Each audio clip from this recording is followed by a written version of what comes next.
हाँ दोस्तों, हमें पता है कि हम इंटरनेट पर दिखाई गई हर चीज पर विश्वास नहीं करते, लेकिन हमारी टेक्स्ट बुक्स का क्या, जो हमें बचपन से रटाई जा रही है। जी हाँ दोस्तों, बचपन से रटी रटाई चीजें भी कभी कभार गलत साबित हो जाती हैं। फिर चाहे वो ग्रेट वॉल ऑफ चाइना का स्पेस से दिखना हो या फिर जीनियस अल्बर्ट आइंस्टीन का स्कूल में मैथ में फेल हो जाना। इसलिए दोस्तों दिल थाम कर बैठिए, क्योंकि आज हम आपको उन झूठ के बारे में बताने वाले हैं जिन्हें आप सदियों से सच मानते आ रहे हैं। और अंत में जो सच्चाई हमने आपके सामने रखी है ना, उसे जानकर आप हंसी से लोटपोट हो जाएंगे। दोस्तों, अगर हम आपसे पूछें कि इजिप्ट में बना पिरामिड किसने बनाया था, तो हमें पता आप यही जवाब देंगे कि इजिप्ट में रहने वाले मजदूरों ने मेहनत करके इस पिरामिड को तैयार किया था।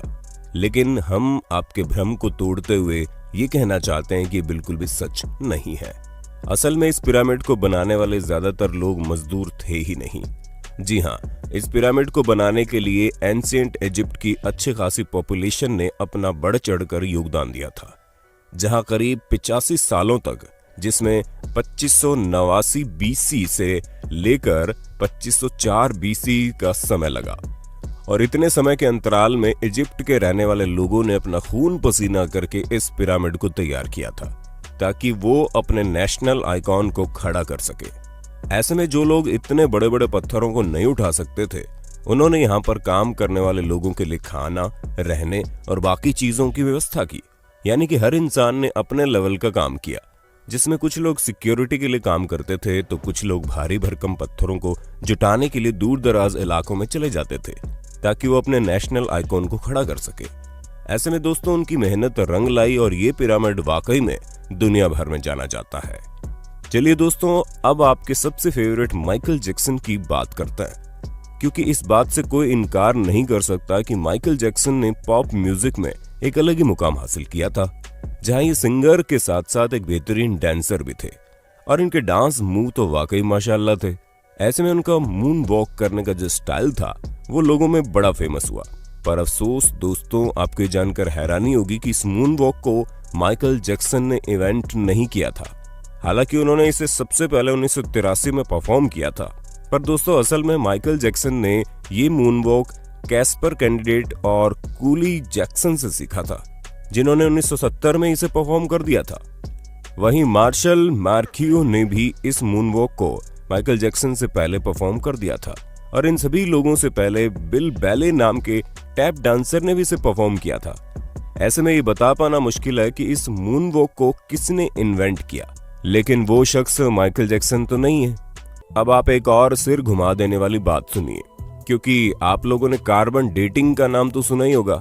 अरे नहीं दोस्तों, ये टिंडर में राइट लेफ्ट स्वाइप करने वाली डेटिंग नहीं है, बल्कि एक ऐसा मेथड है जिसके जरिए एटमॉस्फेयर में कार्बन डाइऑक्साइड के चेंज होने पर चीजों की असली उम्र बताई जा सकती है। ऐसे में आर्कियोलॉजिस्ट कार्बन डेटिंग का इस्तेमाल करके ये पता लगाते हैं कि उनके द्वारा खोजी गई चीजें कितनी पुरानी है। और इसी वजह से हम भी आपको जितनी भी चीजों की जानकारी देते हैं, उनकी उम्र कार्बन डेटिंग के हिसाब से ही होती है। और विलर्ड लिबी नाम के जिस प्रोफेसर ने कार्बन डेट्स का पता लगाया था, और इस काम के लिए उन्हें नोबेल प्राइज भी मिला था। लेकिन दोस्तों दिल थाम लीजिए, क्योंकि हम आपको बता दें कि कार्बन डेटिंग के जरिए चीजों की असली उम्र पता लगाना बहुत मुश्किल है। और ऐसा इसलिए क्योंकि हर जगह का एटमॉस्फेयर अलग अलग तरीके से चेंज होता है। हालांकि कुछ हद तक चीजें सही जा सकती है, लेकिन अब आप खुद सोचिए कि दो प्लांट हो, जिनमें से एक अमेरिका में हो और एक ग्रीनलैंड में, तो जाहिर सी बात है कि टेम्परेचर इफेक्ट की वजह से दोनों की ग्रोथ में काफी डिफरेंस आएगा। इसी तरह से कार्बन डेटिंग का भी हिसाब किताब है। अब चलिए दोस्तों, आपको एक और मिथ बस्टर स्टोरी सुनाते हैं, जो किसी और की नहीं बल्कि लॉक नेस मॉन्स्टर की फेक फोटो स्टोरी है। जी हाँ दोस्तों, जहां इस मॉन्स्टर की फोटो को न्यूज़पेपर में दिखाकर लोगों को हैरान करने में कोई कसर नहीं छोड़ी गई थी। और कई सारे लोग तो इस बात पर विश्वास भी कर बैठे थे कि सालों पहले गायब हो चुका ये क्रिएचर अब वापस से तहलका मचाने आ गया है। ऐसे में दोस्तों लॉक नेस को स्कॉटलैंड में देखे जाने की बात कही गई। इस तस्वीर को सबसे पहले रॉबर्ट केनेथ विल्सन ने 1934 में लोगों के सामने रखा, और करीब 60 सालों तक इनकी ली गई इस तस्वीर को सच्चा समझा जा रहा था। लेकिन वो कहते हैं ना कि झूठ के दिन 4, सच चले 1000 साल। हाँ दोस्तों, हमें पता है हमारी बनाई गई कहावत उतनी अच्छी नहीं है, लेकिन इस जगह पर बिल्कुल फिट बैठती है, क्योंकि 1994 में ये बात लोगों के सामने आ गई कि लॉक नेस मॉन्स्टर का जो शेप उस तस्वीर में था वो कुछ और नहीं बल्कि एक टॉय सबमरीन थी, जिसे पानी में इस तरह डाला गया था कि वो उस क्रिएचर की तरह दिखाई दे। और ऐसा मर्म्यूडेक नाम के जर्नलिस्ट ने किया था ताकि वो अपने न्यूज़पेपर से बदला ले सके, क्योंकि उनके न्यूज़पेपर ने लॉक नेस मॉन्स्टर के बारे में छापने की वजह से उन्हें बातें सुना दी थी। और इसी वजह से उन्होंने इतनी बड़ी कहानी रची जिसके चंगुल में दुनिया करीब 60 सालों तक थी। दोस्तों, जब आप दुनिया के अजूबों के बारे में सोचते होंगे तो आपके दिमाग में सबसे पहले क्या आता होगा?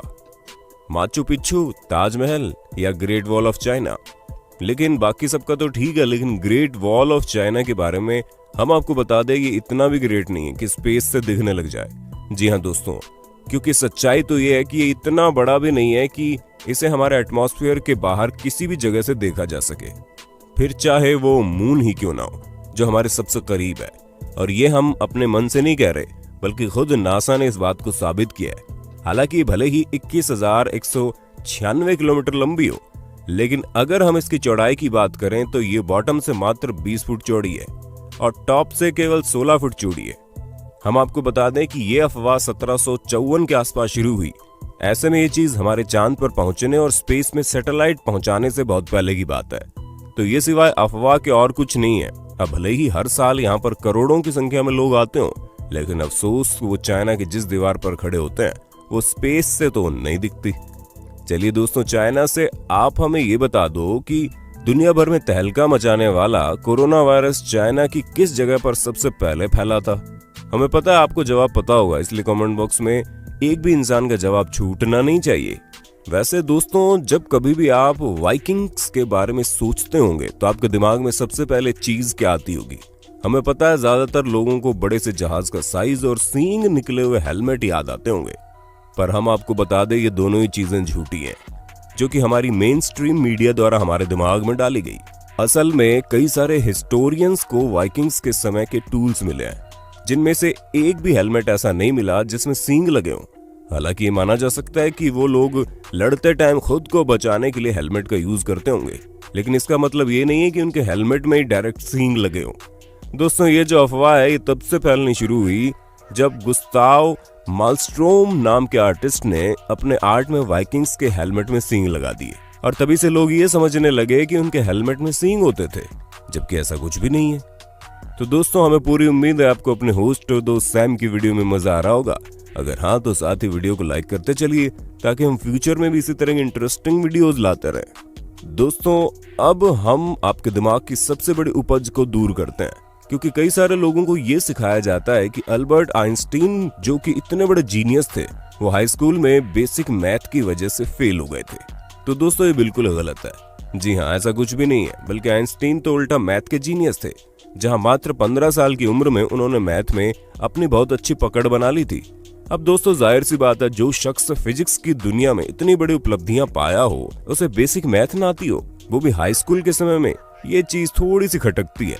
पर हमें तो बुरा उन लोगों के लिए लगता है जो ये सोचते हैं कि उन्हें मैथ नहीं आएगी, फिर भी वो साइंटिस्ट बन जाएंगे।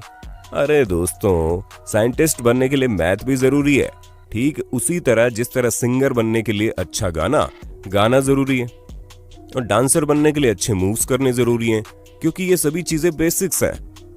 दोस्तों, हमें पता है आपको इस बारे में कुछ भी पता नहीं होगा, लेकिन हम आपको बता दें कि 19वीं सदी के मध्य में अमेरिका में एक बहुत बड़ी अफवाह चली थी, जहां पर सिगरेट बेचने वाली कंपनियां एडवर्टीजमेंट में कहती थीं कि सिगरेट सेहत के लिए अच्छी होती है। जी हाँ दोस्तों, हैरान मत होइए, एक्चुअल में ऐसा होता था, क्योंकि कुछ कंपनियां ये तक कहती थी कि डेंटिस्ट खुद लोगों को सिगरेट पीने की सलाह देते हैं और ये सेहत के लिए बहुत अच्छी होती हैं, जिससे टेंशन वगैरह भी कम होता है। और इस तरह के कई सारे एड कैंपेन उस समय चल रहे थे, जिसकी वजह से अमेरिका के करीब 45% लोग सिगरेट की लत लगा चुके थे। हालांकि अभी भी अमेरिका में सिगरेट पीने वालों की कोई कमी नहीं है, लेकिन उस समय पूरे 45% लोग सिगरेट पीते थे, यानी कि करीब 7 करोड़ लोग तो केवल सिगरेट ही पिया करते थे। वो तो बाद में पता चला कि ये सेहत के लिए हानिकारक है, जिससे भगवान आपको अपने पास जल्दी बुला लेते हैं, और इसी वजह से लोगों ने मरने के डर के कारण सिगरेट को टाटा बाय बाय कहना जरूरी समझा। पर शायद अभी भी कुछ लोग इस बात को नहीं समझते हैं। दोस्तों आज के लिए बस इतना ही। उम्मीद है आपको हमारी वीडियो पसंद आई होगी। अगर हाँ तो इस वीडियो के बारे में हमें कमेंट करके जरूर बताना और ऐसे इंटरेस्टिंग वीडियोस लगातार देखने के लिए हमारे चैनल को लाइक शेयर और सब्सक्राइब करना बिल्कुल ना भूलें। धन्यवाद।